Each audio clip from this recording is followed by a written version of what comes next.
एक बाप और बेटा अपनी पूरी फैमिली को एक होटल में लेके जाते हैं। शाम का वक्त होता है तो वो खाने के साथ साथ शराब और नशीली गोलियां लेकर जाते हैं और वो शराब और नशीली गोलियां अपनी फैमिली की सारी महिलाओं को दे देते हैं और उसके बाद बेटी, माँ, बीवी सबका वो दोनों मिलकर कत्ल कर देते हैं। लखनऊ में हुई इस घटना को देखकर पूरा देश अचंभित था कि आखिर कौन सा युग चल रहा है। बाप बेटियों को मार देता है, बाप पत्नी को मार देता है, बेटा मां और बहनों को मार देता है और सभी के मन में बस एक ही सवाल था कि आखिर इस हत्याकांड को क्यों अंजाम दिया गया। दोस्तों, आज की जो सच्ची घटना है वो उत्तर प्रदेश के आगरा जिले से है। आगरा जिले में एक मोहल्ला है इस्लाम नगर। इस इस्लाम नगर में एक परिवार रहता है। इस परिवार में पति पत्नी और उनके 5 बच्चे होते हैं। 5 बच्चों में एक बड़ा बेटा होता है और 4 उनकी बेटियां होती हैं। परिवार के मुखिया का नाम बदर उर्फ बदरुद्दीन, बड़े बेटे का नाम अरशद, मां का नाम जो है वो आसमा जिसकी उम्र 46 साल, एक बेटी आलिया 9 साल की है, एक अक्सा 16 साल की है, एक अलशिफा है 19 साल की और एक राहिमीन है 18 साल की। तो 4 बेटी और एक बेटा और पति पत्नी। इस परिवार का जो बड़ा बेटा है अरशद, उसकी कुछ साल पहले शादी हो गई थी। बहू घर पर आई, 6 महीने रही, लेकिन वो छोड़कर चली गई। उसका कहना था कि परिवार का जो मुखिया है बदर, वो उस पर गलत नजर रखता था और उसके साथ साथ जो परिवार का जो माहौल था वो रहने लायक था ही नहीं। मुझे हमेशा अपनी जान का खतरा बना रहता था। इस अरशद की पत्नी के परिवार वालों ने कहा कि बेटी तू वहां ना जा, तू बस उसको छोड़ दे, और इसको अरशद को छोड़ दिया। उसके बाद उसकी कहीं और शादी हुई और आज वो संपन्न जीवन जी रही है। इसके साथ ही आपको बताते चलें कि ये जो बदरुद्दीन नाम का जो मुखिया है परिवार का, इसकी पहले भी शादी हुई भी है। बीवी मर गई थी, उससे एक बेटी थी। पहली पत्नी के मरने के बाद बदरुद्दीन ने दूसरी शादी करी थी जिससे इसके 5 औलाद हैं।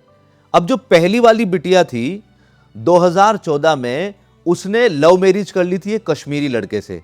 2 साल वो उसके साथ रही, लेकिन फिर कुछ अनबन हुई और वो भी आकर वापस बदरुद्दीन के घर पर ही रहने लगी। अब बदरुद्दीन का जो बेटा है अरशद, इसका मानसिक संतुलन का अभी तक भी पता नहीं लग पाया क्योंकि पूरे मोहल्ले में किसी से इसकी बनती नहीं थी और ये घर का हमेशा दरवाजा बंद करके रखता था। अपनी किसी बहन को घर से बाहर भी झांकने नहीं देता था। तो इसकी जो सौतेली बहन थी वो बीमार रहने लगी। बीमारी इस हद तक बढ़ गई कि उसके पूरे शरीर में घाव हो गए और वो रात में करहाती थी। उसकी आवाजें पड़ोसी तक सुनते थे। इस बीमारी के चलते एक दिन उसका इंतकाल हो गया, उसका निधन हो गया। अब परिवार का मुखिया बदरुद्दीन और इस अरशद ने मिलकर उसे घर के अंदर ही कब्र खोदकर दफनाने की कोशिश करी और जब ऐसा मोहल्ले वालों ने देखा तो मोहल्ले वाले इकट्ठा हो गए, बदरुद्दीन के पास गए, इसे समझाया कि भाई सारी चीजें एक तरफ है लेकिन तुम इसको कब्रिस्तान में ही दफनाओ। तो बदरुद्दीन कहने लगा कि भाई कब्रिस्तान में दफनाने के लिए, जनाजे को उठाने के लिए 4 लोगों की जरूरत है और हम तो 2 ही हैं, हमारे घर में तो कोई है ही नहीं। तो फिर मोहल्ले वालों ने कहा कि कोई ना हो लेकिन हम तो हैं, हम तुम्हारे साथ चलेंगे। मोहल्ले वालों ने मिलकर समझा बुझाकर उस लड़की का दफीना जो है वो कब्रिस्तान में करवाया। तो इस इंसिडेंट से यह भी पता चलता है कि ये बाप और बेटे दोनों एकदम क्रूर किस्म के आदमी हैं। अब आ जाते हैं 16 दिसंबर पर। पिछले महीने की 16 दिसंबर पर किसी पड़ोसी से इनका विवाद हो गया। विवाद होने के बाद इन्होंने पुलिस कंप्लेन करी, पुलिस आई, पुलिस ने देखा कि मामला इतना बड़ा नहीं है, कुछ नहीं है। पुलिस ने दोनों के बीच बिचाव कराकर मामले को रफा दफा कर दिया। अब इन बाप और बेटे के दिमाग में क्या चल रहा था किसी को कोई अनुमान नहीं था। ये पूरे परिवार को लेकर आगरा से निकले और अजमेर शरीफ चल दिए। इसी बीच इन्होंने सीएम पोर्टल पर शिकायत भी दर्ज कर दी, जिसको लेकर 23 दिसंबर को एक बार पुलिस ने इनसे संपर्क साधा कि भाई क्या समस्या है आपकी। तो इन्होंने कहा कि भाई अभी तो हम बाहर हैं, जब हम आगरा आ जाएंगे तो आपसे संपर्क कर लेंगे और जो भी समाधान होगा आप निकाल देना। तो कुल मिलाकर ये अजमेर जाते हैं और अजमेर शरीफ से ये सीधे पहुंच जाते हैं लखनऊ। ये बाप और बेटे अपनी पत्नी और अपनी 4 बेटियों को समझाता है कि हम अजमेर से सीधा अब सीएम ऑफिस पर जा रहे हैं, लखनऊ जा रहे हैं।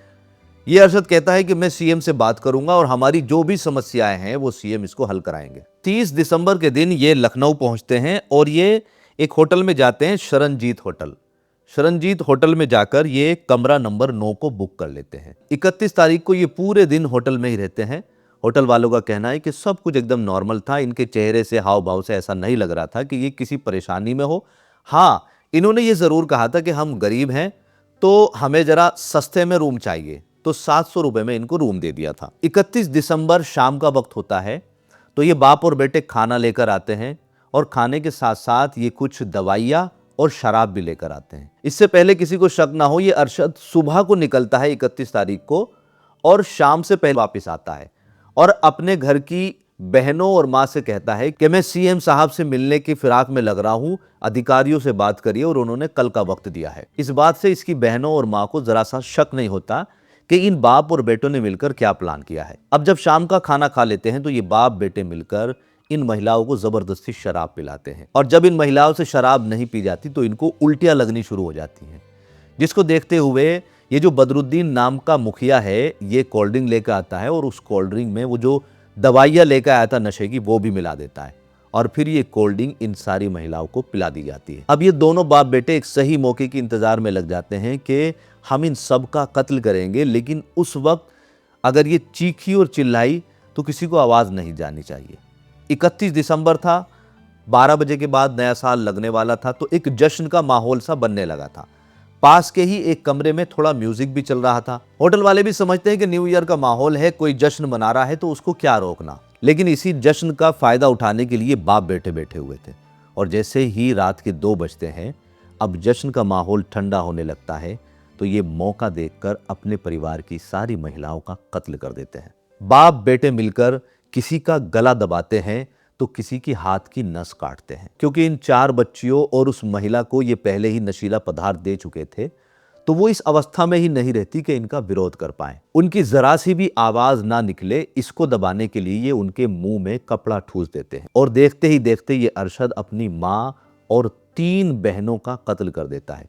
अभी सबसे छोटी जो बहन रह जाती है उसके कत्ल के लिए ये बाप को आगे लेकर आता है और वीडियो बनानी शुरू कर देता है। उस 9 साल की छोटी मासूम बेटी का ये बाप गला दबाता हुआ वीडियो में कैप्चर भी होता है और उसका गला दबाकर उसे भी मार देते हैं। इस हत्या को अंजाम देने के बाद लगभग 6:45 बजे ये बाप और बेटा इस होटल से निकलते हैं और ये बेटा अपने बाप को 4 बाग रेलवे स्टेशन छोड़ आता है और उसके बाद सीधा पुलिस स्टेशन पहुंचता है। पुलिस चौकी पहुंचने के बाद ये पुलिस वालों से कहता है कि आप शरणजीत होटल पर जाओ और उसमें कमरा नंबर 9 को जाकर देखो, वहां पर आपको 5 डेड बॉडी मिलेगी जिनको मैंने मार दिया है। शुरुआत में पुलिस को विश्वास नहीं होता है कि ये शायद मजाक कर रहा है, लेकिन पुलिस फौरन इसको सीरियस लेती है और इसको वहीं पकड़ लेती है, गिरफ्तार कर लेती है।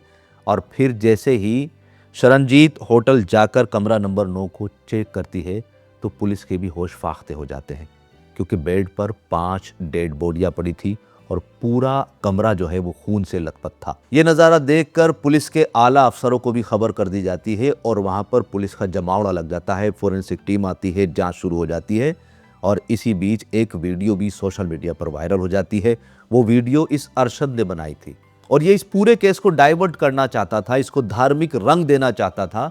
ये इल्ज़ाम लगा रहा था कि मोहल्ले वालों से ये परेशान है और ये हिंदू धर्म अपनाना चाह रहा था, जिसकी वजह से इसको परेशान किया जा रहा था और ये अपने मकान को मंदिर ट्रस्ट में देना चाहता है। योगी और मोदी से ये अपील करता है। पुलिस जैसे जैसे छानबीन को आगे बढ़ाती है और इससे पूछताछ करती है तो ये बार बार अपने बयानों में फेरबदल करता है, जिससे पुलिस को भी इसकी बातों पर विश्वास करना बड़ा मुश्किल हो जाता है कि कौन सी ये सच बात कह रहा है और कौन सी ये झूठ। तो कुल मिलाकर इस अरशद नाम के व्यक्ति को तो पुलिस ने गिरफ्तार कर लिया है और इसके बाप की तलाश है, क्योंकि बाप के पास कोई मोबाइल भी नहीं था तो पुलिस उसको ट्रैक भी नहीं कर पा रही।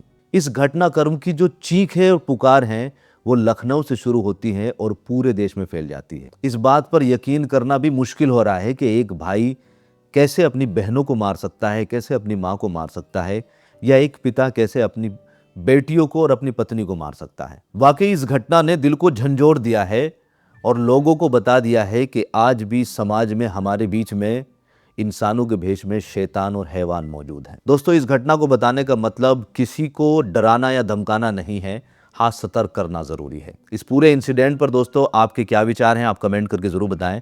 और अगर ये वीडियो आपको पसंद आई है तो वीडियो को ज़्यादा से ज़्यादा लाइक और शेयर करें। जय हिंद, जय भारत।